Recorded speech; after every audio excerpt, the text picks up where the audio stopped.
আসসালামু আলাইকুম guys, smart বাস থেকে আমি লিমন আছি। সো যারা চাচ্ছেন যে গ্রুপের কাজ করবেন, wide angle video, wide angle photography করবেন, তাদের জন্য আমাদের শপে 3টা ওয়াইড অ্যাঙ্গেল লেন্স আছে, ওইটা দেখাবো। সো এটা হলো নিকনের 1835 2.8 সিগমার লেন্স, নিকন মাউন্টের লেন্সটি আমাদের কাছে পেয়ে যাবেন মাত্র 48,000 টাকায়। সিগমার 1835 2.8 অ্যাপাচারের লেন্স।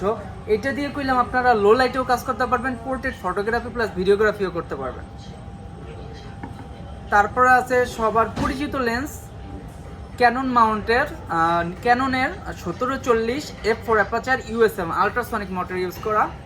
সেই লেন্সটি আমাদের কাছে পেয়ে যাবেন মাত্র 40,000 টাকায় 1740 f4 অ্যাপাচারের। তারপর আছে জায়েসের সনি মাউন্টের 2470 f4 অ্যাপাচার, সনি 2470 জায়েসের f4 ফিক্সড অ্যাপাচারের লেন্সটি আমাদের কাছে পেয়ে যাবেন সনি মাউন্টের মাত্র 48,500 টাকায়। এবং প্রত্যেকটা লেন্সে কইলাম স্পেশাল অফার থাকবে। যারা ভিডিও দেখে আসবেন প্রত্যেকটা লেন্সে 5,000 করে ডিসকাউন্ট থাকবে স্মার্ট বাস যমুনা ফিউচার পার্কের সব থেকে। ধন্যবাদ।